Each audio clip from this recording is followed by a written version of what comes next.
গল্পমাঝির নৌকায় আপনাকে স্বাগত। আমাদের আজকের গল্প সুনীল গঙ্গোপাধ্যায়ের লেখা বিপিনবাবুর চশমা।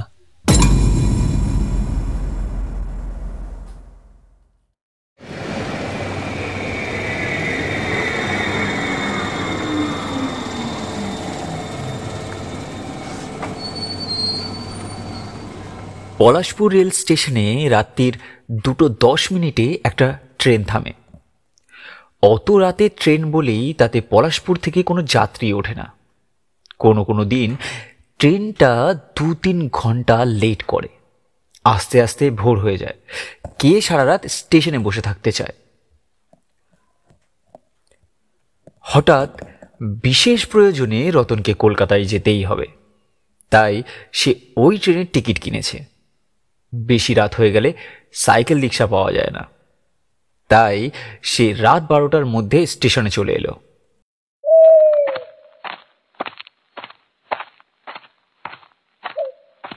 ফার্স্ট ক্লাস ওয়েটিং রুমে আর কেউ নেই। বেশ হাত পা ছড়িয়ে থাকা যায়, ইচ্ছা করলে বইও পড়া যায়। এই সময় স্টেশনটাকে ঘুমন্ত মনে হয়। কুলি কিংবা পান বিড়িওয়ালারাও ঘুমোয়। রতন একখানা বই খুলে পড়ছে। এই সময় দরজা ঠেলে একজন মাঝবয়সী লোক ঢুকলো। পাজামা আর পাঞ্জাবি পরা, চোখে মোটা ফ্রেমের চশমা, মাথায় অল্প টাক। লোকটিকে একটু যেন চেনা চেনা মনে হলো, কিন্তু কোথায় দেখেছে মনে করতে পারল না রতন। সে আবার বই পড়তে লাগলো। একটু পরে লোকটি গলা খাকড়ি দিয়ে রতনের কাছে এসে বসে পড়ে বলল, আমি কি আপনার কাছে একটু বসতে পারি? রতন একটা চামড়ার ব্যাগ এনেছে, সেটা তার পায়ের কাছেই রাখা। ব্যাগটার দিকে একবার চোখ বুলিয়ে নিয়ে সে বলল, হ্যাঁ বসুন না। যদিও মনে মনে সে একটু অবাক হলো। এত বড় ঘর, অনেকগুলি চেয়ার থাকতেও লোকটি তার কাছে এসে বসতে চায় কেন? লোকটি বলল, রাত্রির বেলা একা একা থাকতে আমার ভয় করে। আমি বিপিন চৌধুরী, আগে মেমারিকোটের জজ ছিলাম। এই লোকটি একজন জজ সাহেব শুনে রতনের খানিকটা সম্ভ্রম হলো। জজদের কত ক্ষমতা! ইচ্ছে করলেই মানুষকে জেলে ভরে দিতে, এমনকি ফাঁসিও দিতে পারে। যেন রতনের মনের কথাটা বুঝতে পেরেই বিপিন চৌধুরী বললেন, জজের চাকরি বড় বিপদের চাকরি, সেই জন্য আমি তাড়াতাড়ি রিটায়ার করেছি, কিন্তু তবু বিপদ আমাকে ছাড়ছে না।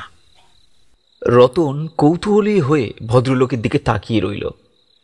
বিপিন চৌধুরী বলল, এই চাকরিতে মানুষের কত রকম শাস্তি দিতে হয়। অনেক সময় নির্দোষ লোকেও শাস্তি পায়, তা অস্বীকার করছি না। উকিলরা এমনভাবে মামলা সাজায় যে মাথা গুলিয়ে যায়। একবার কি হয়েছিল জানো?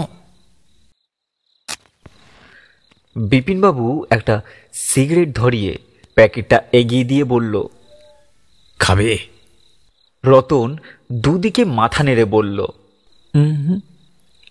আমি খাই না।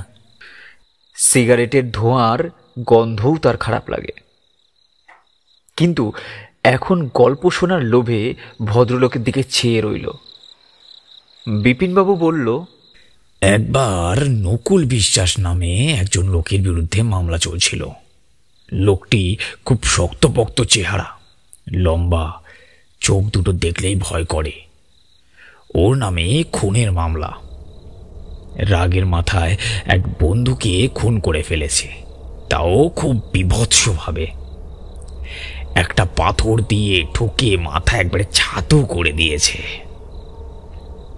লোকটি অবশ্য অস্বীকার করেছে নিজের দোষ, বারবার বলেছে যে পুরোটাই সাজানো। মেরেছে অন্য এক বন্ধু, ওর নামে দোষ চাপিয়েছে। এমন তো কথা অনেকেই বলে। 7 জন লোক সাক্ষী দিল নকুলের বিরুদ্ধে। ওর বাড়িতে একটা রক্তমাখা জামাও পাওয়া গেছে। নকুলের ফাঁসির হুকুম দিতেই হলো। তখন নকুল রাগের চোটে কাঠগড়া ধরে ঝাঁকাতে লাগলো। আমার দিকে হিংস্রভাবে তাকিয়ে চেঁচিয়ে বলল, জজ সাহেব, তুমি আমাকে বিনা দোষে ফাঁসিতে পাঠাচ্ছ। তোমায় আমি ছাড়বো না। একদিন না একদিন ঠিক এসে তোমার গলা টিপে মারব। আমার হাতেই তুমি মরবে। রতন জিজ্ঞেস করল, লোকটির কি সত্যি ফাঁসি হয়েছিল? অনেক ফাঁসির আসামি তো ছাড়াও পেয়ে যায়। বিপিনবাবু বলল, নকুল ছাড়া পায়নি, আপিল করেছিল, সুবিধে হয়নি। 1 বছর বাদেই নকুলের ফাঁসি হয়ে গেল। কেউ তার ডেড বডি নিতে আসেনি, তাই জেলের লোকেরাই পুড়িয়ে ফেলে। নকুল কিন্তু আমার পিছু ছাড়েনি। আমি চাকরিতে ইস্তফা দিয়ে অন্য জায়গায় চলে এসেছি তাও। রতন বলল, তার মানে সে মরে গেছে, তবু কি করে? বিপিনবাবু বলল, তার আত্মা অন্য মানুষের রূপ ধরে আসে। 2 বার আমার গলা টিপে ধরেছে। রতন এবার হেসে উঠে বলল, ভূতের গল্প। আপনি বুঝি ভূতে বিশ্বাস করেন? বিপিনবাবু বিমর্ষভাবে বলল, আগে করতাম না, এখন তো বিশ্বাস না করে উপায় নেই। 3 বার সে আমাকে আক্রমণ করেছে। অন্য লোকজন এসে পড়ায় বেঁচে গেছি। রাত্রিরে আমি একা একা কোথাও যাই না, নেহাত আমার মেয়ের অসুখের খবর পেয়ে। রতন বলল, এখানে ভূত আসবে না, আপনার চিন্তার কিছু নেই। বিপিনবাবু হাত দিয়ে পাশে কি যেন খুঁজতে লাগলো। আপন মনে বলল, চশমাটা কোথায় রাখলাম? রতন বলল, এই তো পাশের চেয়ারে রেখেছেন। বিপিনবাবু এবার চশমাটা পেয়ে চোখে লাগিয়ে বলল, চশমা ছাড়া কিছুই দেখতে পাই না। একবার নকুল এসে গলা টিপে ধরার পর চোখ দুটো বেশি খারাপ হয়ে গেছে। এই সময় আর একজন লোক ঢুকল। রোগা পাতলা চেহারা, সঙ্গে কোনো মালপত্র নেই। বসলো গিয়ে একটু দূরের চেয়ারে। বিপিনবাবু ফিসফিস করে বলল, সাবধান, এ হতে পারে। রতন জিজ্ঞেস করল, আপনার সেই নকুলের বয়স কত ছিল? বিপিনবাবু বলল, 42। রতন বলল, এর তো অনেক কম বয়স, 30-এর বেশি না। বিপিনবাবু বলল, তাতে কি? নকুলের আত্মা ওর শরীরে ঢুকে পড়তে পারে। রতন আত্মবিশ্বাসের হাসি দিয়ে নতুন লোকটির দিকে আর চোখে তাকালো। নিতান্তই নিরীহ চেহারা, তবে ফার্স্ট ক্লাসের যাত্রী বলে মনে হয় না। লোকটি ওদের উদ্দেশ্যে বলল, ট্রেন বোধহয় লেট হবে, আপনারা ঘুমিয়ে নিতে পারেন। রতনের অবশ্য ঘুমোবার একটু ইচ্ছে নেই। সে আবার বই খুলল। নতুন লোকটি একটু পরে বাথরুমে যাওয়ার জন্য উঠে দাঁড়ালো। সেদিকে কয়েক পা গিয়ে ঝপ করে পড়ে গেল মাটিতে। মুখ দিয়ে গো গো শব্দ করতে লাগলো। মৃগী রোগীদের এরকম হয়। রতন লোকটির কাছে গিয়ে জিজ্ঞেস করলো, কি হলো? কি হলো আপনার? উত্তর না দিয়ে সে তখন একরকম শব্দই করে যেতে লাগলো। রতন বলল, মুখে চোখে জল দিতে হবে। সঙ্গে সঙ্গে লোকটির যেন জ্ঞান ফিরে এলো। কটমট করছে চোখ দুটো। বিপিন চৌধুরীর দিকে তাকিয়ে বলল, তুই সেই জজ সাহেবটা না? আজ তোকে শেষ করবই আমি। নকুল বিশ্বাস কথার খেলাপ করে না। রতন কিছু বোঝার আগেই সে লাফিয়ে উঠে বিপিন চৌধুরীর গলা টিপে ধরল।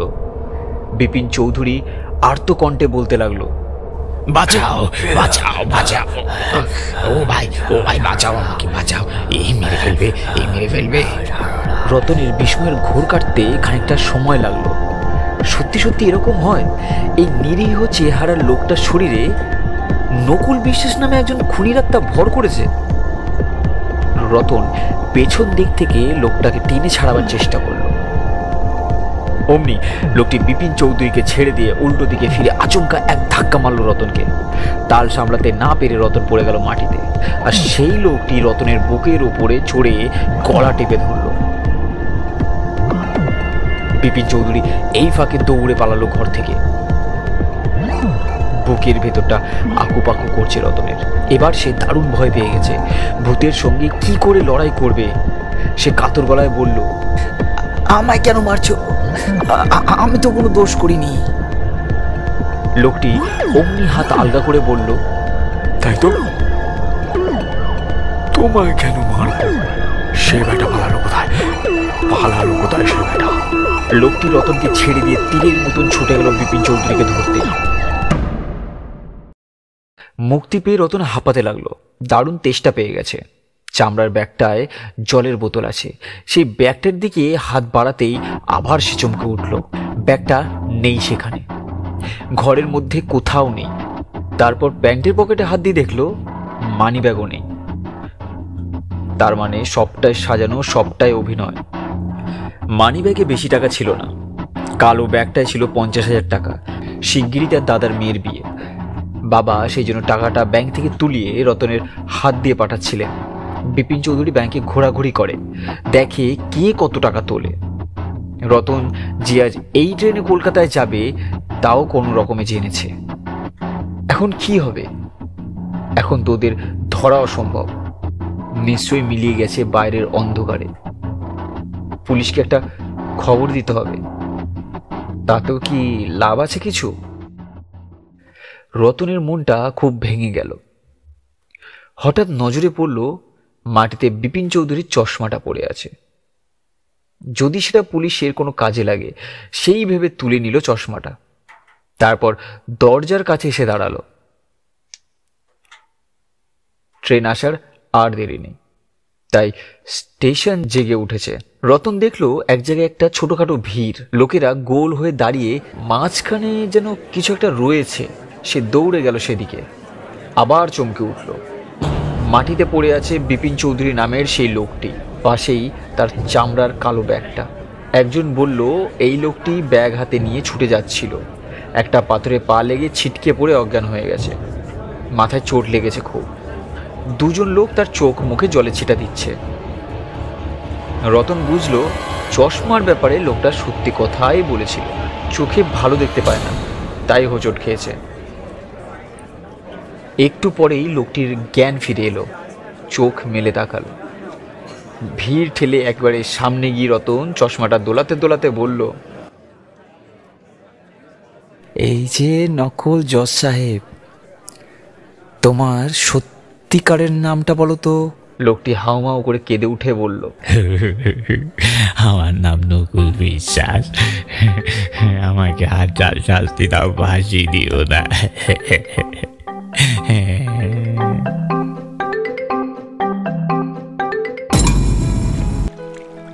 গল্পগুলো কেমন লাগছে জানাতে ভুলবেন না আমাদের।